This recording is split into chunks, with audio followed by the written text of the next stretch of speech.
Hey, j'espère que tu vas bien. On se retrouve aujourd'hui pour notre partie 3 des Axo News. Comme d'habitude, tu connais la musique. Si tu es nouveau sur la chaîne, novice ou confirmé dans la passion de l'axolote, je t'invite à aller jeter un coup d'œil à la playlist Axolote, le guide ultime, où tu y trouveras déjà 4 vidéos qui te renseigneront pas mal sur le sujet. Elles t'aideront déjà dans un premier temps à améliorer tes connaissances et savoir si oui ou non ta maintenance est bonne. N'hésite pas non plus déjà à t'abonner et à liker cette vidéo, c'est gratuit et ça fait toujours plaisir. Mais en plus, cela va m'aider dans le référencement et le but de cette chaîne est justement de renseigner un maximum de personnes à propos des axolotes. L'idéal étant que tu commences sur de bonnes bases, n'est-ce pas? Donc je te remercie par avance pour ton aide. Voilà, maintenant que tout cela est dit, Gilbert, tu peux balancer le générique.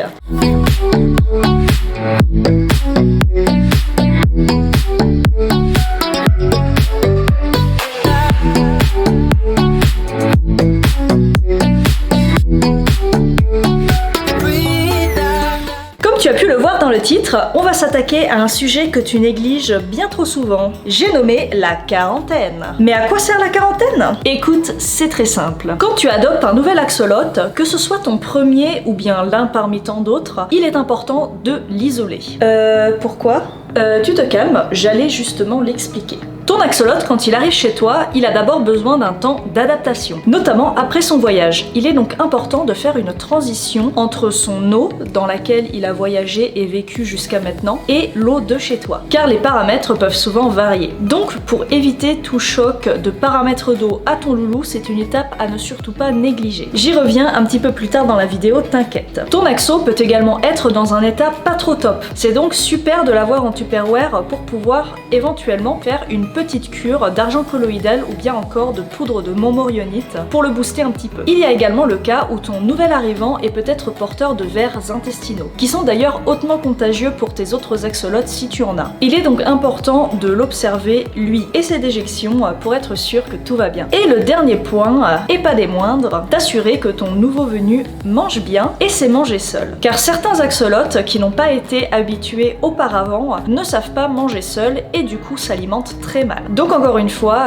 pendant cette période, ils auront besoin d'un petit temps d'adaptation. Je précise ici que la quarantaine se fait strictement en Tupperware, car par rapport aux choses que j'ai citées juste avant, tu ne peux pas vérifier les déjections correctement ou même s'il s'alimente correctement dans son bac. Quelque chose pourrait éventuellement échapper à ta vigilance. Voilà, donc nous avons vu tous les points du pourquoi il faut réaliser une quarantaine lorsque tu accueilles un nouvel axolote. Je vais bien sûr t'expliquer dans cette vidéo comment gérer au mieux cette quarantaine et nous allons voir tous les points étape par étape pour que ce soit plus simple pour toi. Dans notre cas, il n'y a pas de mise en scène sur les vidéos. Mon acolyte Adra du groupe Sweet Axo a adopté récemment cette magnifique chimère et a comme toujours gentiment accepté de filmer tous ses faits et gestes. Bref, ça y est, le grand jour est arrivé, ton nouvel axolote arrive chez toi. Dans un premier temps, tu vas lui préparer un Tupperware assez grand que tu vas venir remplir d'eau reposée. Stop! L'eau reposée, c'est quoi?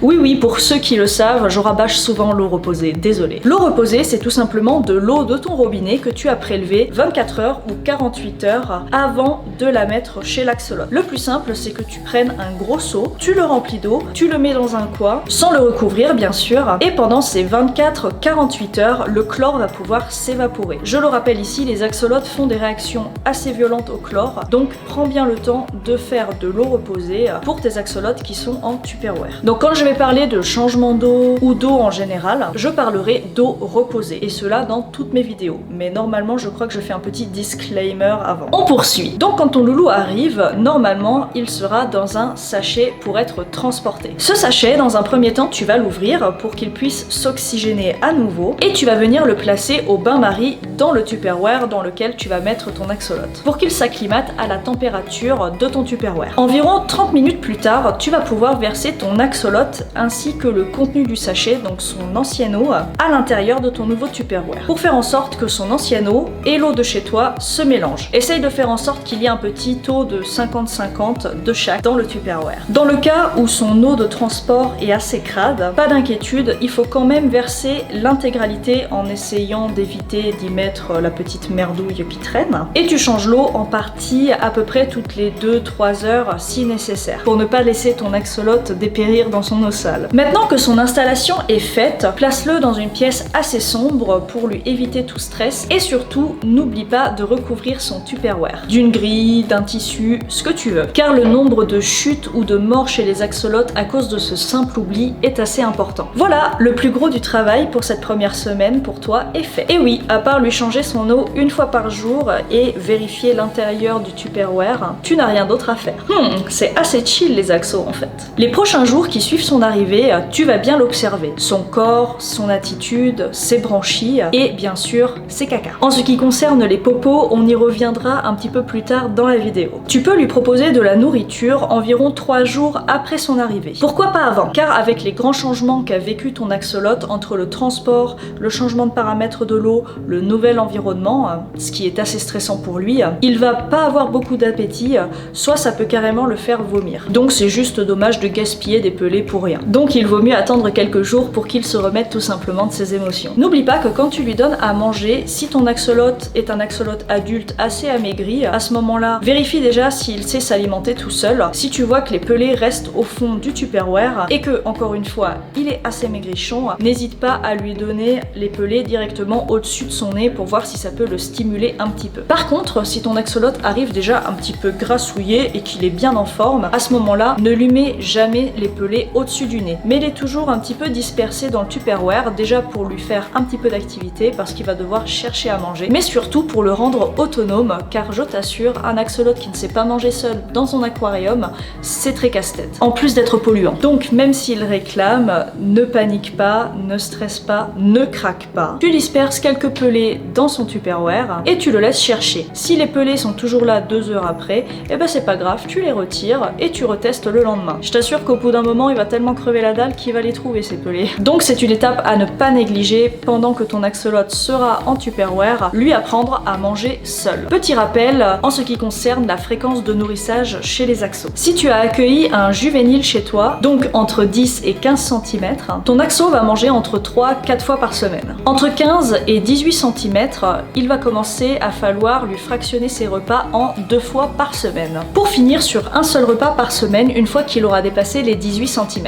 Donc encore une fois, je me répète, mais je préfère être claire, la fréquence de nourrissage s'adapte par rapport au loulou que tu as récupéré. Si tu as récupéré un petit maigrichon, n'hésite pas à le nourrir plus, voire commencer par un petit repas par jour pour qu'il reprenne un petit peu de poids. Attention, pas trop de pelés d'un coup, parce que même s'il mange bien, il y a de fortes chances qu'il revomisse tout derrière s'il est vraiment maigre. Si par contre ton loulou est en pleine forme et qu'il a une shape de rêve, à ce moment-là, je te conseille de suivre mes indications que j'ai dit juste avant. Maintenant, revenons à nos merdes. Il est important d'observer ses déjections pour être sûr qu'il ne soit pas porteur de vers intestinaux. Pour la faire courte, voici un caca sain. Souvent, ça ressemble à une petite cacahuète. Le mot caca revient trop souvent dans cette vidéo. Il se peut également que ton loulou ait la diarrhée. Donc si tu retrouves une eau marron avec des petits morceaux, j'adore la tournure que prend cette vidéo actuellement. Mais il se peut aussi que ton axolote ait piétiné sa déjection, ce qui peut lui donner des allures assez bizarres. Mais cela ne signifie pas qu'il a des vers. D'où l'importance de se pencher sur la chose et de bien observer ton Tupperware à chaque nettoyage. D'ailleurs, si ton loulou a la diarrhée, cela peut être dû au stress, mais également à son ancienne alimentation, qu'il faut peut-être changer. J'ai pu l'observer assez souvent dans le groupe, très souvent les axolotes qui sont porteurs de diarrhée sont alimentés avec les Novolotes de chez GBL. Moi-même, je nourrissais mes axolotes avec ça au début, et en fait, en me renseignant, quand on regarde la composition, il y a une teneur en plantes assez importante, et l'axolote étant un carnivore, cela ne lui apporte rien, à part des maux d'estomac. Donc, sur le marché, la meilleure alimentation, et celle que je te recommande, et celle dont je parle tout le temps, ce sont les Aquateratech. Et le prix ne diffère pas trop des Novolotes. Donc, je te conseille vraiment de passer tes loulous là-dessus. Déjà rien qu'à la couleur des pelés, on voit la différence de qualité. Comme d'habitude, tu peux retrouver tout ça sur le site Sweet Axo, je t'ai mis le lien dans la description. En cas de vers intestinaux, tu retrouveras des petits nuages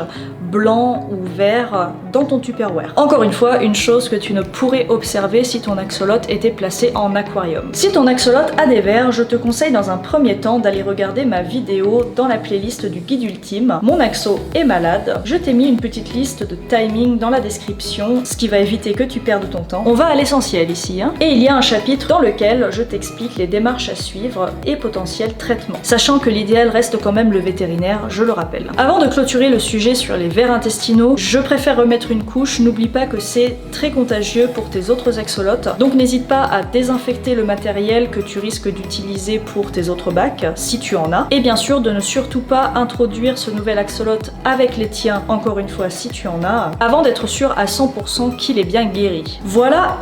Si tu remarques quelques bobos ou que tu trouves ton axo pas trop en forme, tu peux venir lui faire une petite cure d'argent colloïdal ou bien de montmorillonite. Ce qui va venir le booster un peu comme une bonne cure de vitamines pour nous. Cela se fait en petite cure d'une semaine. Personnellement, je le fais systématiquement quand je récupère un nouvel axo à la maison. Souvent j'alterne. Quand il arrive, je lui fais une semaine de cure d'argent colloïdal, une semaine d'eau reposée classique sans produit, et la troisième semaine, on part sur une petite cure d'argile de montmorillonite. Pour ce qui est du dosage, on conseille 1 ml d'argent colloïdal par litre d'eau. Reposé, je le rappelle. Et n'oublie pas de faire une petite pause quand tu veux le nourrir, car l'idéal c'est qu'il n'y ait pas d'argent colloïdal dans l'eau pendant que ton axolote mange. Tu peux lui rajouter juste après. Pour la montmorillonite, on conseille entre 0,5 et 1 g de poudre pour 100 litres d'eau. Donc je te laisse faire le calcul. Si ton axolote est en bac infirmerie, donc en Tupperware, le mieux c'est de prendre une toute petite prise, de mettre ça dans une bouteille, bien secouer, et tu verses ça dans son tube. Des vidéos plus en détail sur ces deux produits verront le jour prochainement sur la chaîne, donc pas de panique.